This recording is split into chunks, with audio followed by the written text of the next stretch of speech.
I have ulcerative colitis and ankylosing spondylitis. Maybe I have one condition with symptoms of the other because I'm seronegative. About 10 years ago, I started getting repetitive uveitis and back pain and hip pain.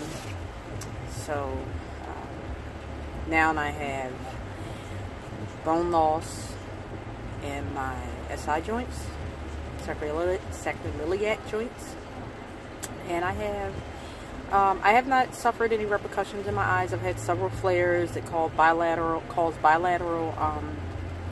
hearing loss for low tones, and I have some regurgitation in one of my valves in my heart or something from one of my flares.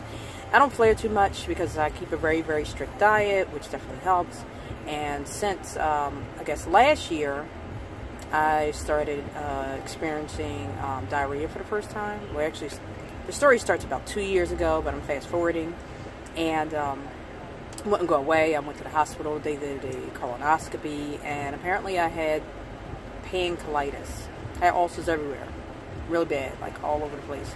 I'd never had diarrhea before, but I was getting other kind of like food symptoms. I was in a really stressed out time in my life, and I was constantly messing up on my diet, and I started taking NSAIDs to relieve the inflammation, to continue to go to work and function.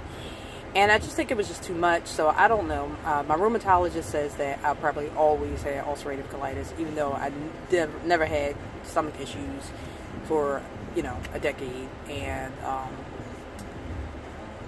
And then the other thing, and then when I went to the hospital, they diagnosed me both.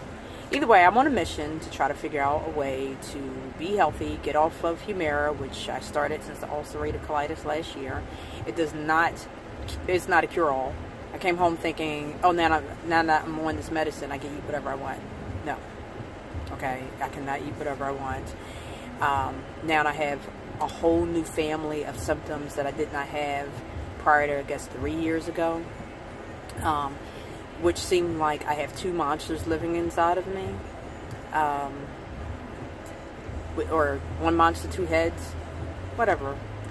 Either way, they do seem to respond differently, where I treated my ankylosing spondylitis successfully when I wasn't messing up on a no-starch diet.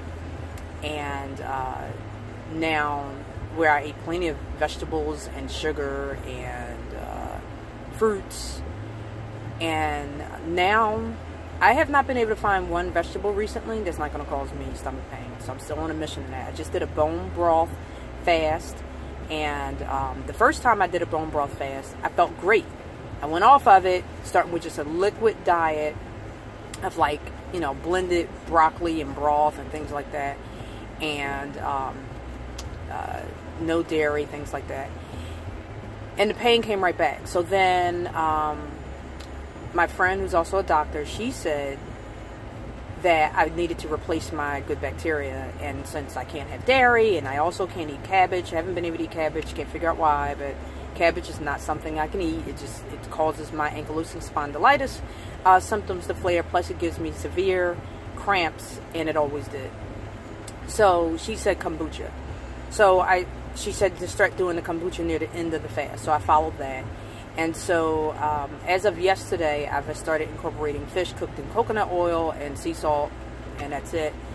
And I had that for dinner last night, didn't wake up with any pain, and so I had for breakfast this morning, along with a little bit more of bone broth. So, you're welcome to leave your comments behind after this. I'll look at them, and maybe we can figure this out together.